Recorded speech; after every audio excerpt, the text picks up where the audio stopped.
Well, hello, folks out there in YouTube land. I've got a very interesting show for you. I'm going to do something fun today. I'm going to take a look at a couple of YouTubers who have given out their predictions on the Vols season, and specifically it's Alabama and Florida YouTubers. So that makes it even more interesting. Those are two teams that we beat last year that are a little bit angry about it. So, but they're going to give their prediction, and we'll see how they do, if they're fair or not about it. Don't over-expect, but we'll see. Now, here's our schedule. You know, we've got Virginia, our first game, Austin Peay, then the Gators, then UTSA, South Carolina, then we're off a week, A&M at home, then Alabama at Tuscaloosa, Kentucky at Kentucky, UConn at Missouri, Georgia at home, Vanderbilt at Neyland, which I don't know what difference it make we play in Nashville or here. It's still a home game. But let's see what these guys have to say. And if you remember, I've actually done a prediction. I thought our best case scenario is 11-1, that our worst case scenario is 8-4, based on, you know, I think we've got 5 guaranteed wins. And I used to always have to say we've got 2 guaranteed losses. I don't feel that way anymore. There's no guaranteed losses anymore for the Vols, not with that offense and the defense that's improving. So 8-4 worst case scenario, 11-1 best case. So we're going to start out with Kangaroo Black, who's an Alabama YouTuber, and of course he loves his Alabama Crimson Tide. So let's see what he's got to say about our Vols. And I'm going to start him off with Florida because I'm not worried about the first 2 games, Virginia and whatever the other team is. It doesn't matter. It's Florida's our first big game. On a bye week. That's exactly what it is. So Tennessee will start out 2-0 easily. All right. Week 3, September 16th, they go to the Swamp. All right. This might be a tough game for Tennessee. I doubt it, though. But it might be a tough game for Tennessee because Tennessee hasn't won in the Swamp since 2003. And they playing in the Swamp at night. So this might be a problem for Tennessee. I mean, it is what it is. But Florida, they projected to go 7-5 this season under Billy Napier. Will they get that? I don't know, because last season it just didn't go well for Billy Napier. Granted, he was in his first season. All right, this will be his second season. You're going to have to be better than that to stop Tennessee's offense, because I'm telling you, Tennessee is going to run that same offense that they ran last season, and it is fast. So Billy Napier, you got to be prepared for whatever happens, all right? And I'm saying this about every team that's going to face Tennessee in 2023, okay? But for Florida, they ain't there yet. They not there yet. So I'm picking Tennessee to beat the Florida Gators in the Swamp for the first time since 2003, all right? Now, that will be a great victory for us if we do pull that off. I've got us with a 60% chance of beating them because it's at the Swamp. If it was at Neyland, I'd be at 80 or 90%. But, you know, we need to break the streak down there. We broke the streak up here. We need to break the streak down there. And I think we've got a great shot at beating them. I think their offensive situation with that quarterback they've got he's very marginal. You know, he's very average. And you need to have a great quarterback in the SEC. We have a quarterback that can be great, that has shown himself to be really good. We'll see. I don't expect him to play like Hendon Hooker, but I do expect him to play well. Well should be enough. Now, it's 7 o'clock at night at the Swamp, man. That is a scary, that is a odd place to play, man. They've got some voodoo down there and some all kinds of stuff that happens. So we'll see what goes on, but he does have us beating Florida. All right, now let's see what he has to say about the South Carolina game. That's a game of intense interest for the Vols because of last year, and they got to play in Neyland. Last time they played in Neyland, it got ugly. We whooped up on them something awful. I think it was like 35-7 before they knew it. But let's see what he has to say about the South Carolina game. Tennessee is going to come into this game with a whole new mentality. And that mentality is kicking ass. Because what the Rattler and South Carolina did to Tennessee last season, they ain't forgot it. Put 63 on them. They ain't forgot it. But after Spencer Rattler and South Carolina can duplicate what they did last season when it came to the Tennessee game, hats off to them. But I doubt if they can do that. I don't think they can do that.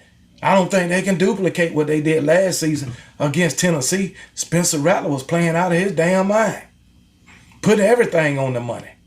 I don't think they'll be able to do it again, man. Yeah, so he's got us beat in South Carolina. I'm going to cut to the chase here. He's actually got us 6-0 before we face the Alabama Crimson Tide. That's 6-0. Remember last season, Tennessee was 8-0 before they lost a game. So, hey, it is what it is. But anyway, October 14th, I got them beating Texas A&M. All right. Then you got October 21st. October the 21st. They got to come to Bryant-Denny Stadium. They got to come to Tennessee. All right. And what they did to my Alabama Crimson Tide last season, my Alabama Crimson Tide going to have an agenda. They're going to have bad intentions. All right.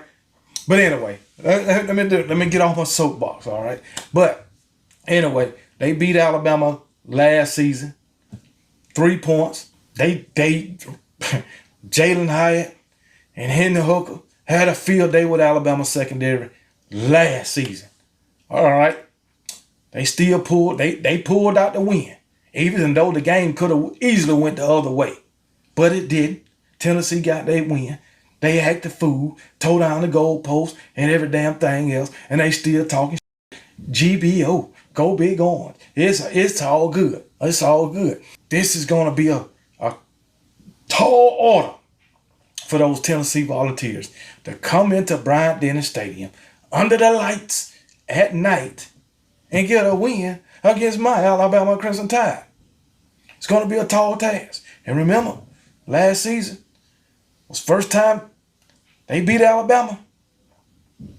16 years, baby. 16th try they got us. But it's all going to start over again because I got my Alabama Crimson Tide beat out of Tennessee. Tennessee will lose in week 7, October 21st against my Alabama Crimson Tide. All right? That's just the way it's got to be. All right, so he's got a 6-1. Of course, he's going to pick Alabama. What's he not going to pick them? It's at Tuscaloosa. But anyway, the next game that's important, he's got us against Georgia. And let's see what he says about that. And trust me, when they get to y'all, Tennessee, they will still be well rested with that schedule they got. So Tennessee, y'all gonna have it hard. Remember, you was 8-0 last season until you met Georgia. You went into that game with a whole lot of confidence, but you came out battered and bruised and disappointed. All right, don't blame it on the rain, because both teams had to play in the rain. That's all I know, and it didn't rain the first half. But at least the Vols got Georgia at home. Damn. Oh, Tennessee, man. Tennessee, all I know, you're going to lose this game. There ain't no ifs or buts about it. But if you do win it, it'll be a surprise to yourself and to everybody else. So Tennessee fans, if your Tennessee Vols pull off this game, it'll surprise y'all, and it'll surprise everybody in the college football world. Hands down. And I'll let you hear what he thinks we're going to finish as far as a record. Oh, Lord. Yeah, I mean, Vanderbilt don't stand a chance. Ain't no use in talking about this game. So you got another bye week going out the season, take you on into your bowl game because you ain't making the playoffs, Tennessee. It just ain't going to happen. You ain't going to win the East, and you ain't going to play in the SEC championship, but you will have a great season. I'll put it that way. And you're going to end it by beating the hell out of lowly Vanderbilt. All right, Tennessee. So, Tennessee, with that being said, I got you going 10-2. You will lose to my Alabama Crimson Tide, and when you will lose to the Georgia Bulldogs. That's my final answer. Oh, my goodness. Everything, man.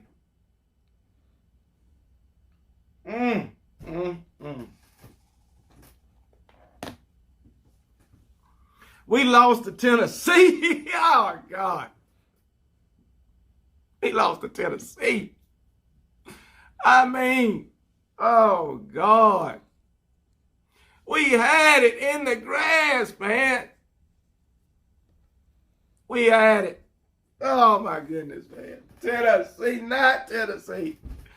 After all the trash that they've been talking, we lost to Tennessee. Oh, my God. Oh, my goodness. Oh, Lord. We lost to Tennessee, man. Oh, Jesus.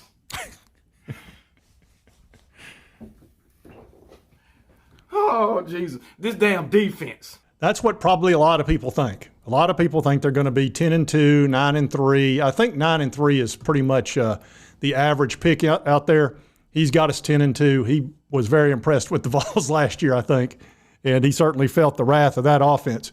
But anyway, 10-2 is what Kangaroo Black has gone with. Now let's see what our guy High Top Sports of Florida has to say about the Tennessee Volunteers, and we'll start with him talking about our schedule. This will interest you. Are they just squeaking by? What is this? What is this? Unbelievable. Absolutely unbelievable. They're out of conference schedule is just an absolute joke. I can't believe it. I can't believe it. Anyways. Yeah, the out-of-conference schedule is not tough. I'll be the first to admit that. But we are the only team other than Auburn that plays Georgia and Alabama. The only team other than Auburn. And we've done that for years and years and years. So if we haven't, and it's not our fault that Virginia's no good. They're supposed to be, in the ACC. I hear from the ACC people all the time how good the ACC is. Really. Obviously, this is a no-brainer. Not even going to waste our time with that. That's a W there. Now, for the this game here, the Florida game, to be fair, because I want people to realize that I'm not trying to stir any shit up. I'm just going to put a toss-up because I'm not going to sit here and it would be ridiculous. I'm not going to sit here and pick. I'm just not going to. Okay? So I'm not going to waste my time. I'm going to put a toss-up. Really? Toss-up.